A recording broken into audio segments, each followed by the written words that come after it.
Thanks again for joining me. Today I'm sitting down with Bonnie Marcus. Bonnie Marcus has an extensive background. She's worked as a CEO of ServiceMaster. She has several executive positions, VP Sales at Medical Staffing Network, as well as 2 other national companies in the healthcare and software industries. She's held executive positions in startup companies, Fortune 500 companies.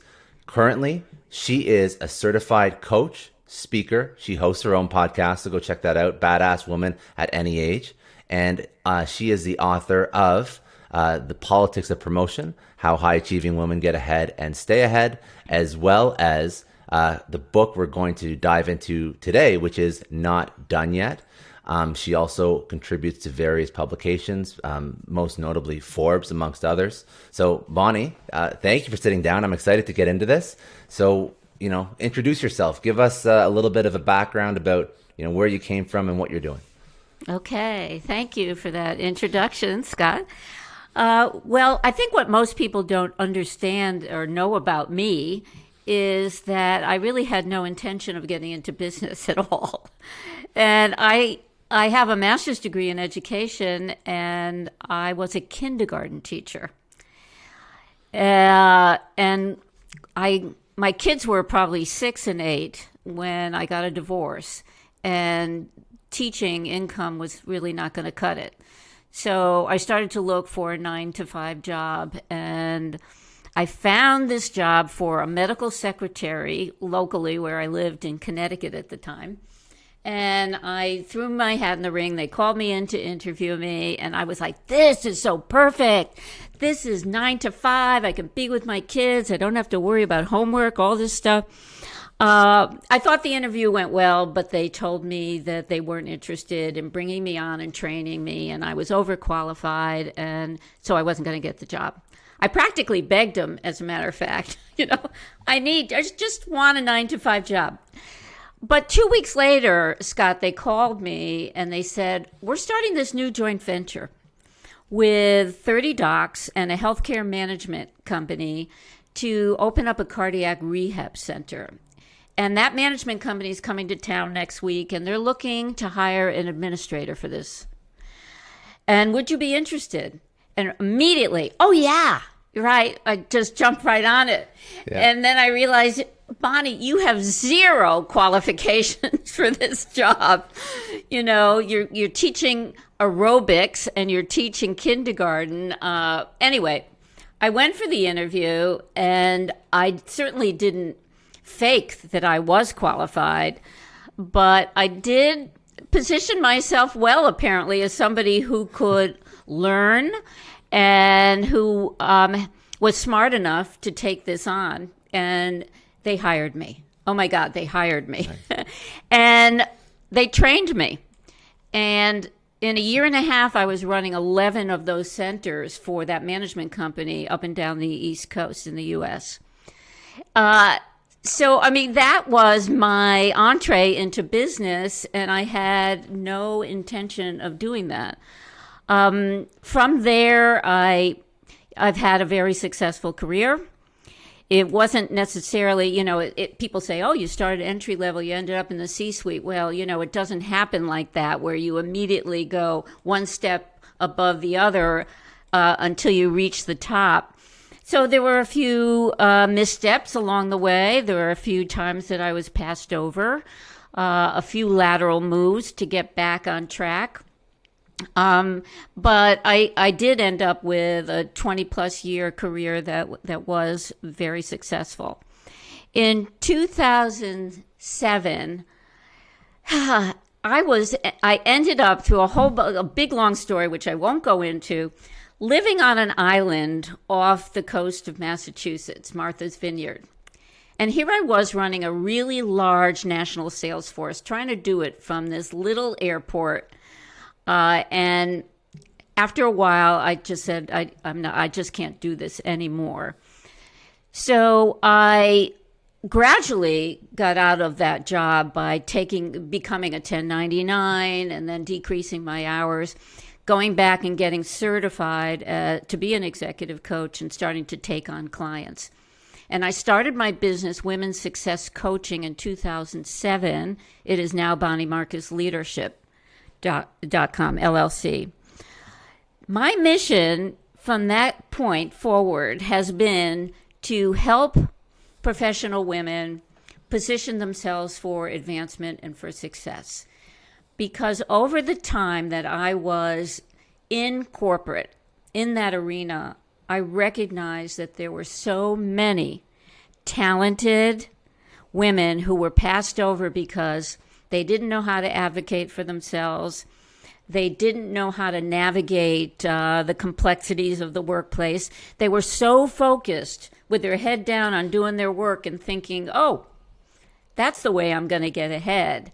And so I figured, you know what, these women need a wake-up call, and I'm going to help them. I'm going to give them the tools to do that. So that's how I started my coaching practice. In 2015, I wrote a book about all that called The Politics of Promotion, which was giving women the tools to really navigate the workplace and position themselves for success. And that's the path that I've been on. This recent book, Not Done Yet, How Women Over 50 Regain Their Confidence and Claim Workplace Power, is again a book to help women. Now, it's a slightly different demographic, but the advice that I offer is pretty similar to what I have always offered. It's just that now I feel that women are much more vulnerable in this demographic and need to be much more focused on things that they need to do to keep marketable. So that the career progression makes a lot of sense. Very impressive story, because I think that what you actually did when you pivoted from teaching and you got into corporate, that's something that is tough for people. You know, you said you didn't fake it, but you definitely went in, you presented yourself, and then it's like, you know, you're building the plane after you, or what's the term? You jump and then you learn how to fly, excuse me. So that it happens. And I think that's how a lot of people's careers progress, and you've done it successfully. And obviously, you know, you appropriately took on what the role was, and then now 20 years later, you know, you had the successful career. But what prompted you, besides the fact that it was difficult running a global sales team virtually or remotely from when you're at Martha's Vineyard?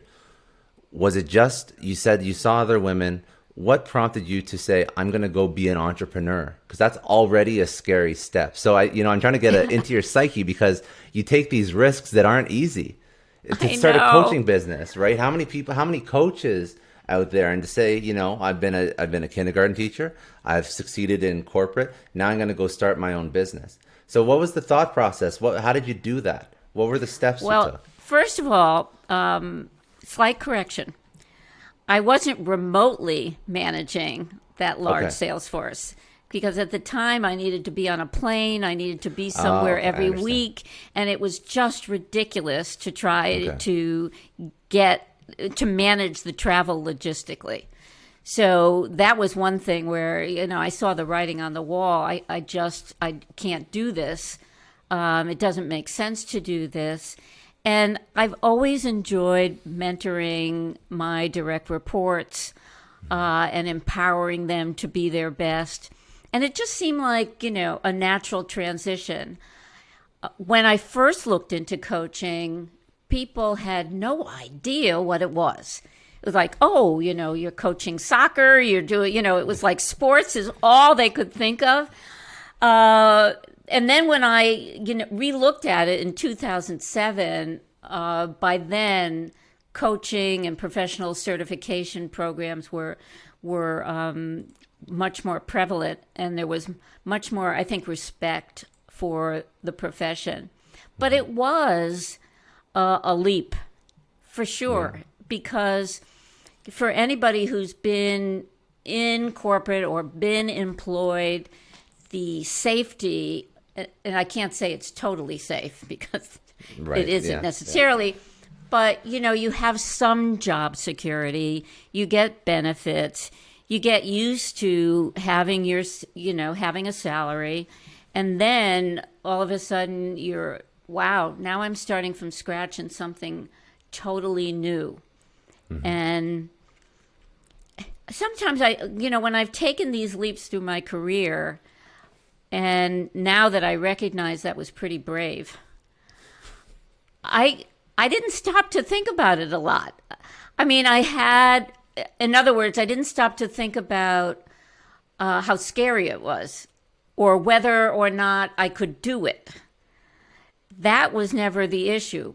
But I did think about strategically whether it made sense. I did put a plan in place for how to make that transition so that I could do it without too much disruption. So now, obviously, you've been very successful in this transition, which has now happened many years in the past. So let's fast forward to what you're living and breathing every single day, which is both helping women in promotion and achieving a greater success in their career, but also helping women over a certain age group. So let's talk about that a little bit, because I think that's what your coaching and your consulting and your mentoring really revolves around. So what are the issues that we see? Let's just describe the issues that we see. So there's a lot of conversation about this, but I think that somebody who works in this can really nail what issues are women are confronted with. What are some things that perhaps men take for granted that don't come so easy to women? And let's talk through some of those, and then we can speak about some of the fixes and the solutions that you probably highlight in the book, obviously, but also some of the things that you teach over to people. Okay. So, first of all, women for decades have been dealing with gender bias in the workplace. We don't have the same opportunities for advancement. We lack sponsorship. We're not paid equally. And we also suffer the motherhood penalty. Now, of course, there's more flexibility. There's parental leave in some cases, better maternity leave. But certainly when I was entering the workplace, and the women who were over 50, that didn't happen. So for decades, we've been dealing with gender bias and trying our best to deal with that and still be successful in the workplace. What happens when women start to show visible signs of aging? They now suffer what I call the double whammy of both gender bias and ageism. And what happens is that women are marginalized. Nobody seeks out their opinions anymore. They're not invited to key meetings. Often their portfolios, their workload is redistributed. And that's based on our society's emphasis on looks. It's called lookism, right? Our looks, the pressure to be young and attractive. And it's really based on whether or not, our visible changes, which infuriates me, right? Obviously, what happens is men, of course, have ageist issues as well. But research, especially from Catalyst, there's a trend brief that shows that women face ageism much earlier than men, and it is based solely on appearance. So we are much more vulnerable then to being not only marginalized but pushed out.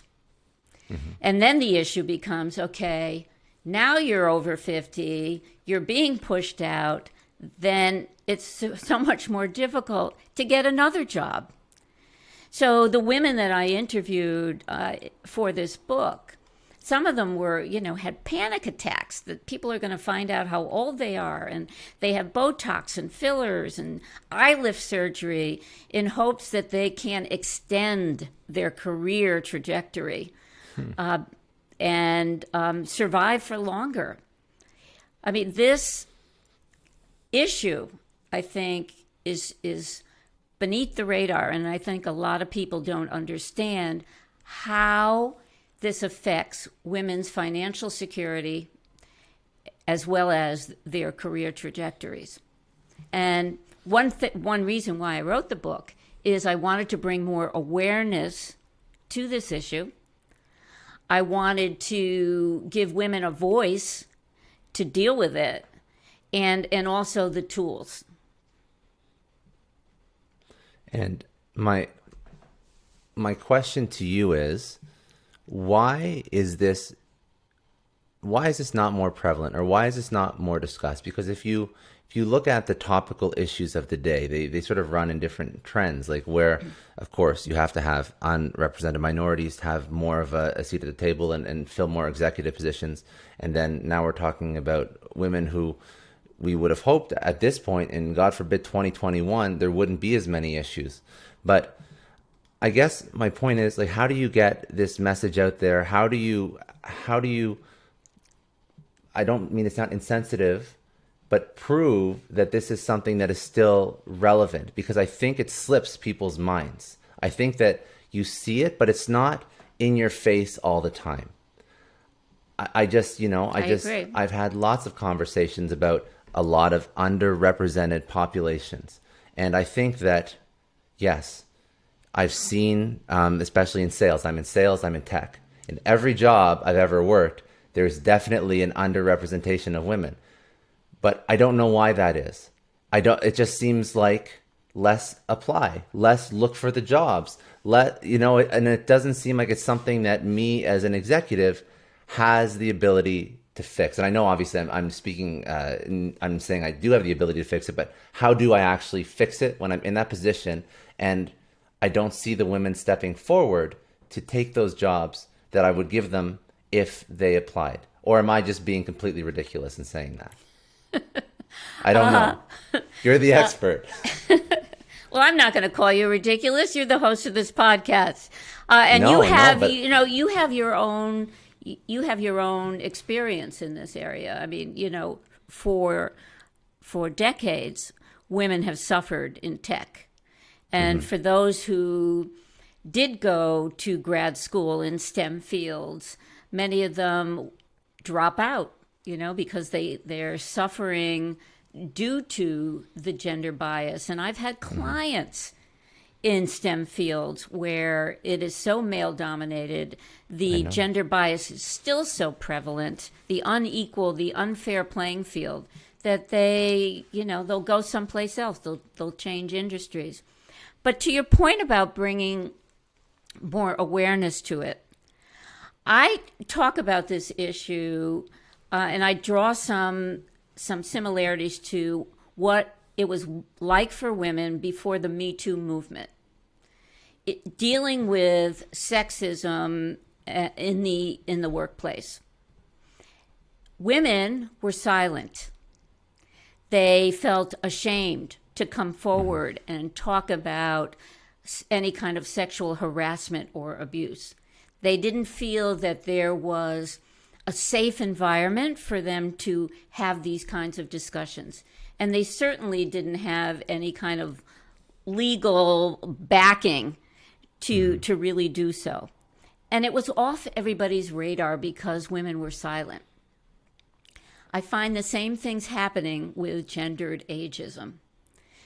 Right now, women have been, especially the women I interviewed, who insisted they be anonymous, by the way, in the book for the most part, are ashamed to come forward and say, you know what, I'm 62 years old and I'm being subjected to these demeaning remarks, and that they don't want to call attention to themselves for fear of backlash. They don't feel safe. There isn't a safe environment to talk about it. And so it's really off the radar. And I think that bringing more awareness to it, having gendered ageism be included in unconscious bias training and in corporate trainings to help people understand that this is a real issue for women is important, as well as, how do you deal with it on an individual basis? Because any of our bias starts with us first. So that, the point that I discussed before, I agree with everything. I agree with absolutely everything you're saying. I was just thinking, I've been in the position where I've been hiring, and I guess what I am trying to say is, how do I change so that I can find more candidates that I can bring in, so I can even the playing field? And if that's something or a tool or strategy that a company can adopt, maybe it's bringing into the the bias training and the unconscious bias training. Well, I mean, part of that bias training, Scott, is usually to do an assessment of all your policies and practices, and some of that may be the way you word your job searches. And this can be really an eye-opener when somebody else objectively looks at it and says, well, you're really, the way you're using words are important, and it's kind of subtle. But so if you're not getting those applicants, that's the first place to look. And a lot of corporations that go through bias training and unconscious bias training, those are some of the things that they look at.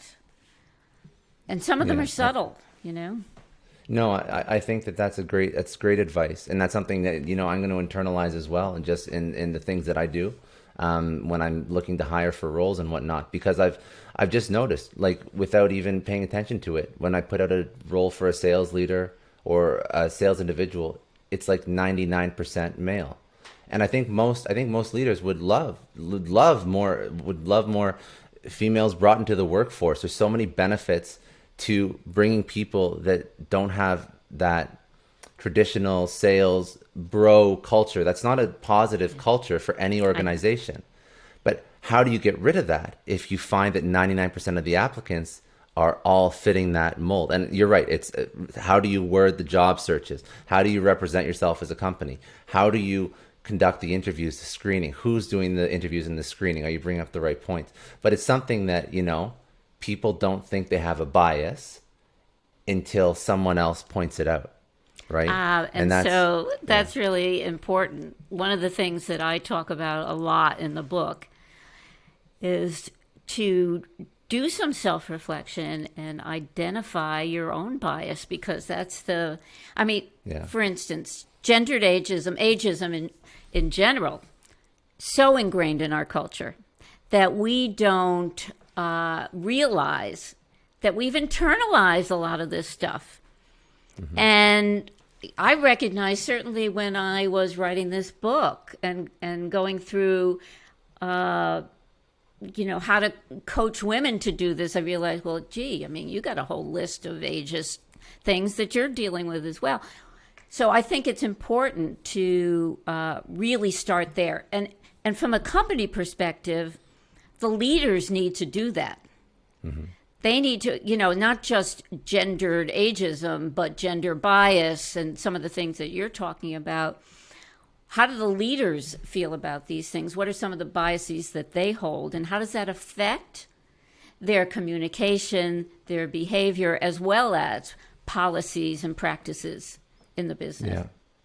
And I would say it's even something that, as a leader, if you're conscious of it and you're aware that it's an issue, it should be something that you should be interviewing the existing leadership for, if you're looking to move into a new organization, to make sure that aligns. Because if there's some hard-coded, ingrained biases in the CEO C-suite, and you're going in at a VP level and you want to shake things up, that is going to make for a very unfun working environment for even yourself if you'd like to make change. So these are all part of the things that you have to, you make sure there's culture fit. You make sure that the comp is there, all the things that you always check, and then check to make sure that your convictions are also aligned with the existing leadership team. And that's something that I don't think I've ever done in my career, but it's something that you should do. And as a woman, I will coach my female clients to really try to get do as much homework as they can about an organization. And how many female leaders are there? And do they have they been promoted from within? because that's another key indicator that shows that whether or not that company really supports and gives women the resources that they need to be successful. So doing the homework is really important, to your point. Very, very, very interesting stuff. Let's flip the lens and let's look at it through the applicant, the person who's trying to move into another position, get back into a new job, re-enter the workforce, whatever it may be. How can they, because there's I was looking through each chapter is obviously its own point about how you can do something, and how you can sort of combat this almost like this internal, I guess imposter syndrome or just this, this internal thing that's holding you back from applying or doing the next great thing in your career. Every chapter discusses a different thing that you can do.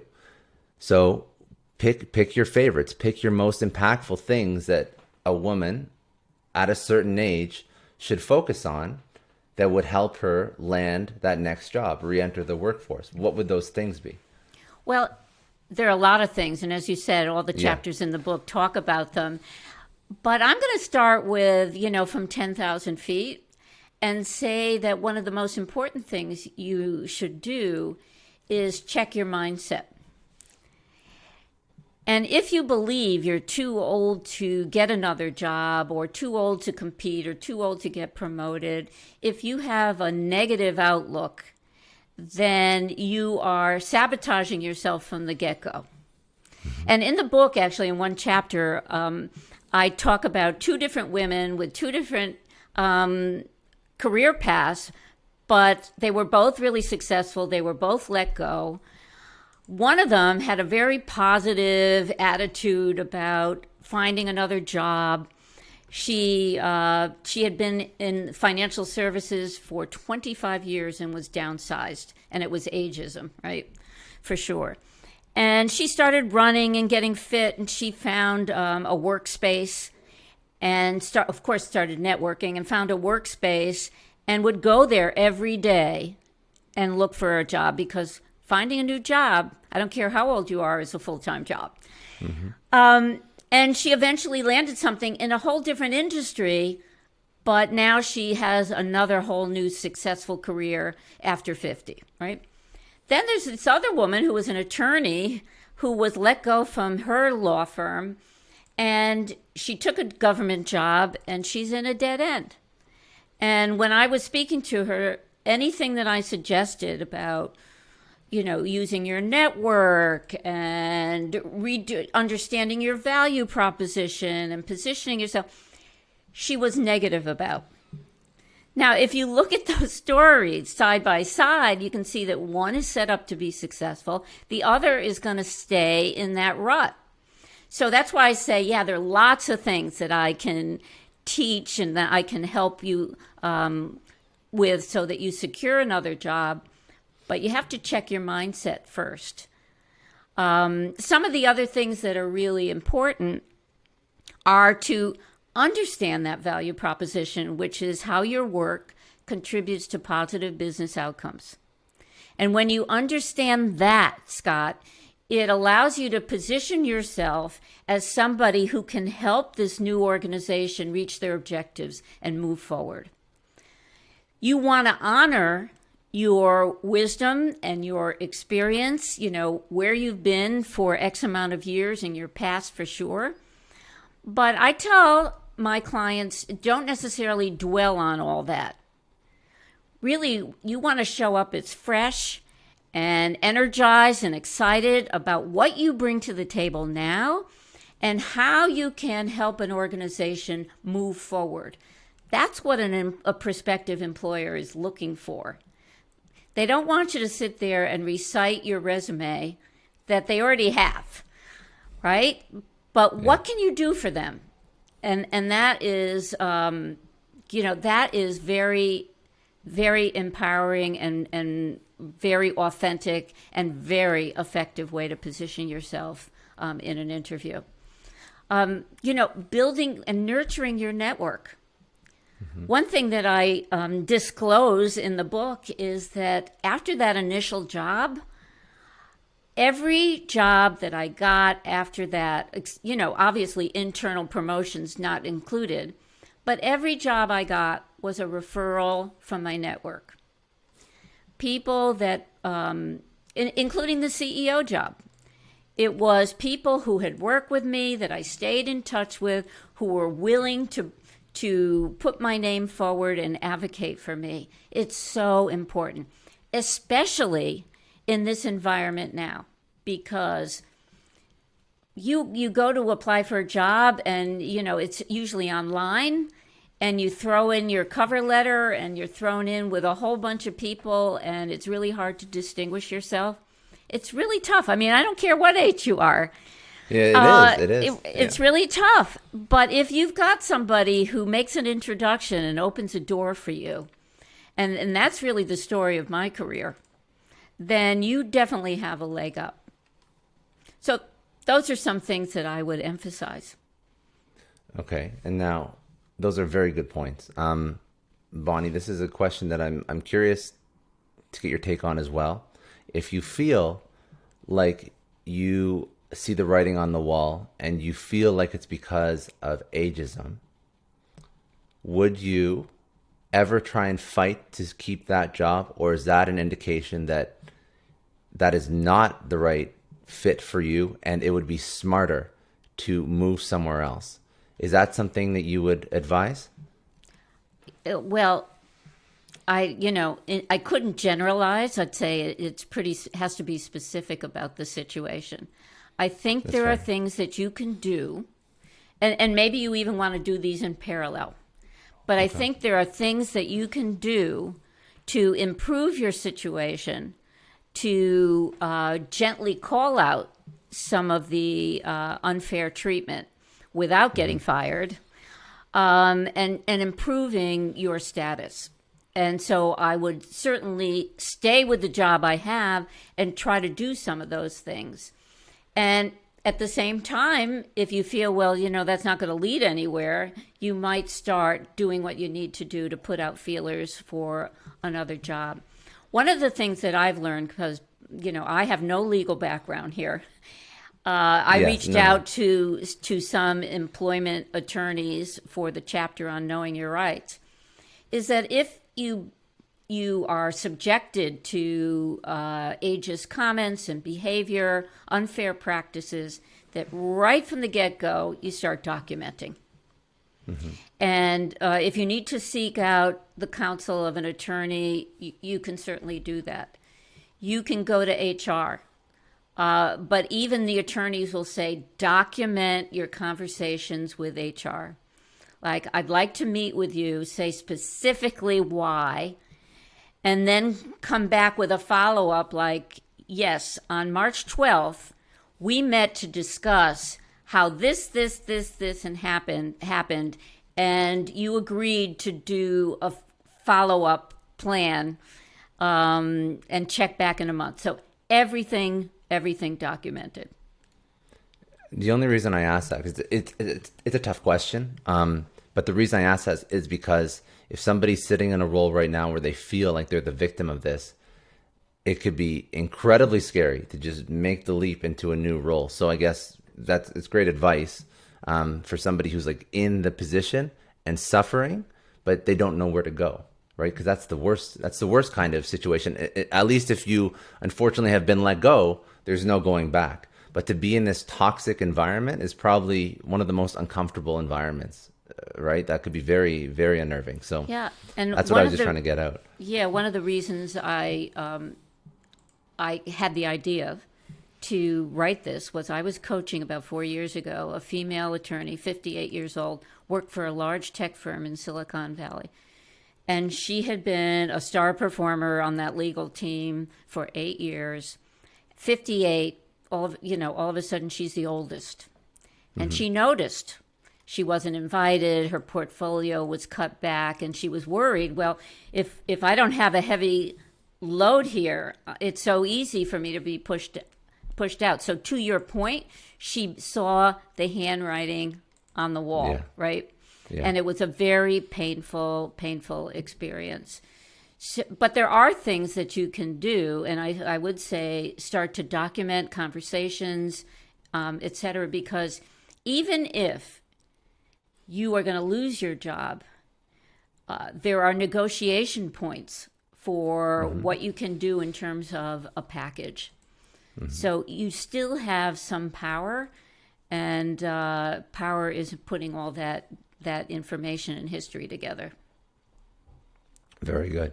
And then I guess my last question is, you can, if there's any other points you wanted to bring out of the book, we can, but I think we got some really good ones. And obviously people still have to go check out the book. And like, in all seriousness, I'm not sure how many chapters total, but there's a lot of different points. And it looks like each chapter is its own story of a certain thing that is probably hyper relevant to somebody. So if you're dealing with anything in the workplace that sort of revolves in this conversation, there's probably a chapter that addresses somebody who's dealing with it the same way, and they've figured out something. That's what I think this sort of book is really good for. The other point I just want to make is that we need to be proactive about this. Don't wait until you're pushed out. So these are things that you should be doing your whole career, but now that you're even in a vulnerable demographic, you should pay more attention to them, like upping your skills and make sure that you're top of your game, those kinds of things. So that was my last question about this. It was in COVID. Now, if people were comfortable, they're not anymore. People have been let go. They're all virtual. What would be your recommendation to fight new technology, new environment, ageism, all these biases? What would be the best possible way to upskill quickly, in your opinion, so that you can stay relevant and you can appear relevant to the companies that could be hiring you? Because if you've never used Zoom before, if you've never worked remotely, if you worked in the same position for 30 plus years, and yes, of course, this affects women. It also definitely affects men who have a level of, they're over 50, or there's ageist issues with men who are dealing with the same thing. But what would be your recommendation for them to help themselves out? Well, I think they need to do some homework. Everybody needs to do some homework and find out what it takes to be at the top of your game. Do you need to improve your skills now? And what new things do you need to learn? So you can take the lead here. You don't have to wait till your company says, "Oh, you don't know that technology, you're out of here." Yeah. This is another area where you can be proactive. And if you're not sure, ask around, do your homework, even ask your manager. Where, are there some courses that you're offering, or what would you suggest so that I can really stay marketable? And then follow up on it, and don't be afraid to learn new things. Yeah, no, it's good advice for anybody. Just that being proactive, it goes a long way. And I actually do believe that most people, just general career issues, if they just asked more, they would get more feedback, resources, paid for courses, paid for classes, like all the things that you need. Yeah. Most people will actually give them to you if you ask and you seek them out. I found that across my whole career, and it's no different for women, men, whatever, at a certain age. Like, people will give you that stuff, and especially if it's to their benefit as well. Yeah. Because it improves your job performance, your productivity. And very often we're afraid to ask because we think, oh, it's all about me. But that's not necessarily true. You can position this like, wow, I can be much more productive leading this team if I had a course in project management or, whatever. So sometimes it's the way we position the ask that also helps us get the response we want. Definitely. Okay, so I have a couple rapid fire just about your career and some career advice. Before I pivot, was there anything else that you wanted to go into about the book or some of the things you're working on now? Oh, I think, the book, I'm not sure when this is going to air, but the book just launched this week. So that's really what I'm working on right now. No, I know. I'll try and get, so I know the book just launched this week, so I'll try and actually get this out next week, because sometimes some of these are very evergreen, but I know if you're actually launching a book, I try and expedite a little bit just so Okay, it's great. relevant and people can, like, ride the wave a little bit. And anyway, so I'll get this out. I'll try and get this out like by mid next week, so that you don't have to wait and people can listen and go pick up the book on Amazon or whatever. And actually after this, we'll go through some links and some socials and stuff. So, okay, so some rapid fire. For you, what would be a lesson you would tell your younger self? Don't be afraid to take risks. Good. And what would be a resource? It could be a person, a book, or a podcast that you would recommend people go check out, besides your own, of course. Wow. There's so many great podcasts out there. I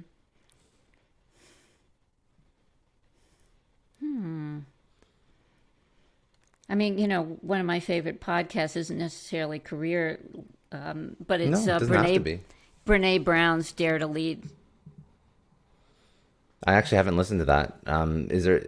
I know Brene Brown, but is there like is it just a really strong leadership podcast, or what is the message? It I'm is, just but curious. it's also about what it takes to be a leader, and she focuses a lot on vulnerability, and just understanding how to use your vulnerability, and also, although it's not focused on just women, also to embrace your feminine leadership and not being afraid to do that.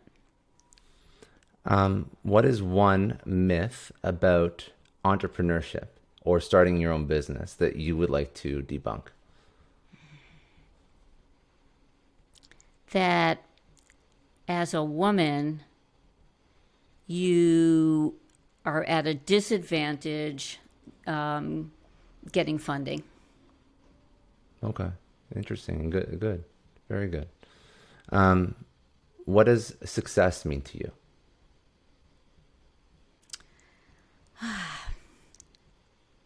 Success means that at the end of the day, I say to myself, this was a really good day. I added value to my clients. I added value through speaking in workshops, and that's really where it's at the end of the day for me. I like that. It's a good answer. And then most importantly, where can people connect with you? I'm assuming the book is on Amazon and a few other outlets, but socials, website, all of that. Yeah, so my website is bonniemarcusleadership.com. My podcast, which is weekly conversations with women similar to yours, it's about what was your story and how did you reach where you are today and what did you need to overcome to get there, is Badass Women at Any Age. And it airs every Tuesday on Apple or wherever you listen to podcasts. I also I'm a contributing writer for Forbes. My LinkedIn is Bonnie Marcus, Facebook as well. Twitter handle is @selfpromote, and Instagram is @self_promote_.